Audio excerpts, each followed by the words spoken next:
Are you ready for when the power goes out? Myself and DeWalt are, and so should you.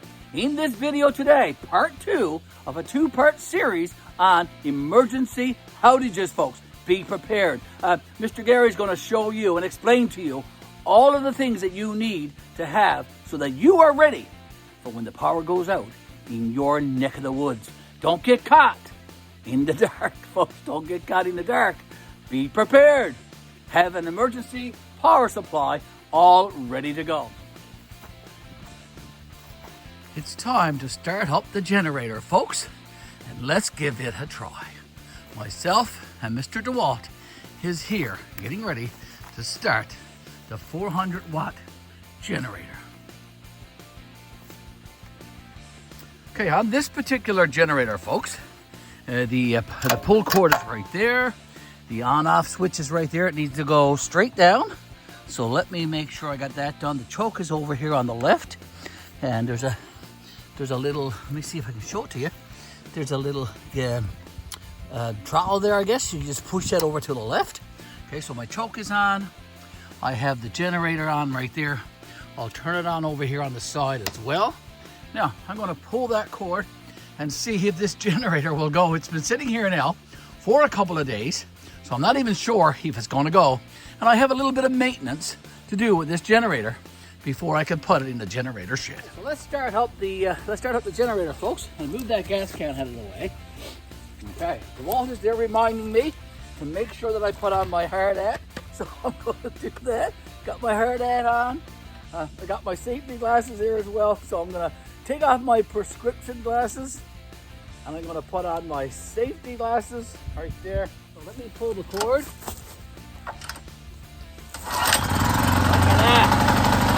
at that. Go off.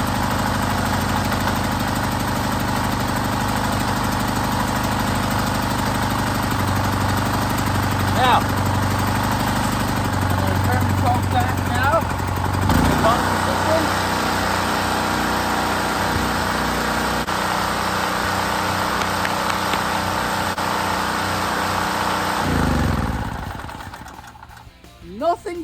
Nothing to it at all, folks. Very, very glad that my generator is working today. I'm going to top it up with some gasoline, and I'm going to put in some gas line antifreeze, and then I'm going to take this generator and put it in the generator shed, and I'm going to talk to you about some supplies that you need to fill up your generator shed just in case the power goes off and you're ready for that. Okay, now right now it's about half full of gas. Okay, so DeWalt wanted to come over and see this, so I'll try to stand them up there so he can see what we're doing. Okay, so I'm going to pour some gas in and try to fill this tank up close to the top.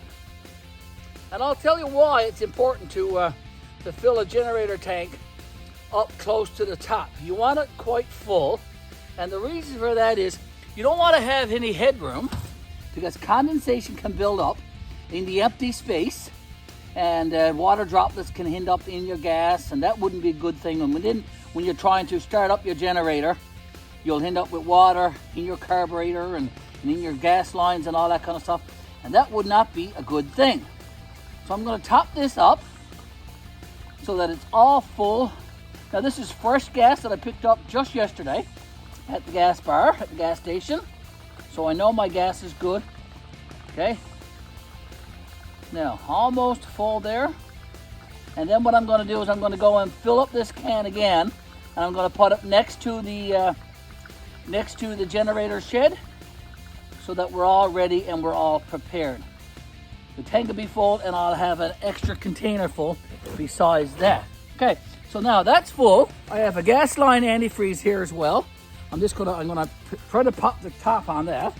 So for that, I'm gonna have to go into my tools and see what I got there. One of the tools that I have is I have a multi-purpose tool. And that's always a good thing to have for various reasons. And one of the reasons for having a multi-purpose tool is for taking the cover off a gas line antifreeze. There's a silver cover there, so I'm gonna just poke a hole in it with my tool. Now, I'm going to put half of this one in this tank, and I'm going to put the other half in my gas can. And when I go to the gas bar to fill this one up, I'll have fresh gas and half a container of gasoline antifreeze in there, and I'll have a half of a jar or half a little bottle of gasoline antifreeze in my tank for my generator.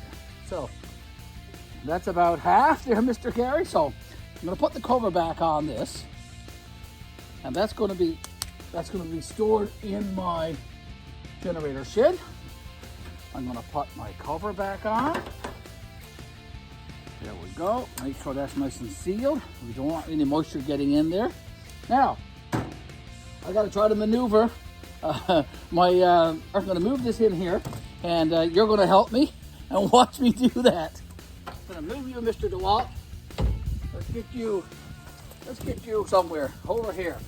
Let me put you over there. Hopefully, you can stay over there. Now, there's my multi-purpose tool. Put that one back in there, Mr. Garry. Now, I think I'm going to have to switch this one around.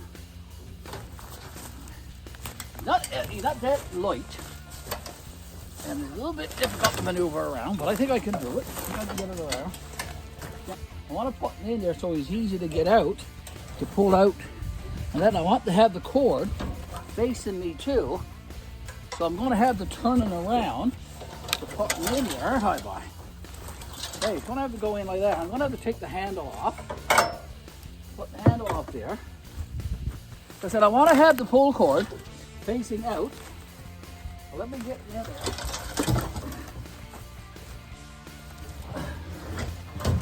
Okay, so the on is there, the choke is there, the on is there also, and the pull cord is there.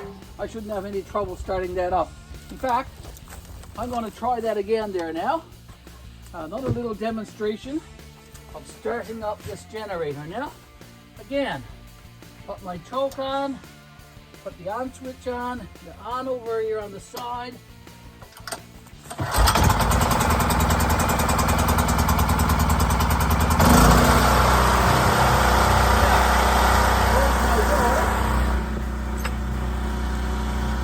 Not too bad at all.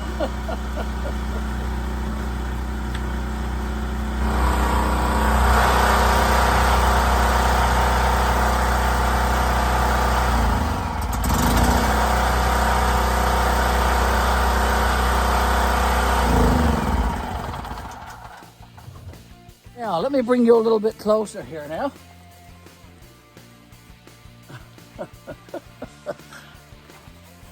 Myself and Mr. DeWalt, we'll have a little chat with you now here on the ground next to the generator shed. I'm going to share with you now a supply of tools that I have up here in the top of my generator shed. In part one, I did say to you that I made this generator shed some years ago when we were parking and camping in the various provincial parks, and I haven't used it since. But I held on to it because you never know when you're going to need a generator shed. And I have this one here now, all rare and ready to go. Should the power go off here in central Newfoundland and Labrador, here at GBL, the old church, 5-acre homestead. I'm going to share, as I said, with you now, the various supplies that I have in my generator shed. Maybe you have them in your shed as well. And if there are other supplies that you have that I don't, please share with me in the comments. So I do have my generator shed all secured here on a nice large pallet. I have that propane tank and my gas container outside, away from the shed a little bit. And DeWalt is just sitting there waiting for me to finish this up so we can go inside. So the generator is right there. There's my gloves. I want to share with you the various tools that I have tucked away inside the generator shed so that they are at the ready should I need them. Now, I'll talk a little bit about this here. This is a pair of ear muffs. It can be a bit noisy. Here. And there's also those ear muffs here that attach to the side of my harness, so I can use that. This little case right here, that contains the plug wrench and some other wrenches that I need if I have to change the plug in my generator. I have a couple of bottles of gasoline antifreeze there. That's the one that I was using earlier. I've used half of it now in the generator itself, and I'm going to use the other half in the gas can. I have an extra one there as well. over here in this container that you see right here, I have a screwdriver here with lots of little attachments, my multi-purpose tool that we used a little while ago, a brand new pair of gloves should I need them. I've got them there. I've got a couple of pair of vice grips here. I got a ratchet there. I have a small hammer there. So I've got lots and lots of tools and supplies should I need them when the power goes off. At the back, there's my trouble light. When I get the generator going, there's places on the side of my generator where I can plug that trouble light in should the power go off in the nighttime and it's dark and all that kind of stuff.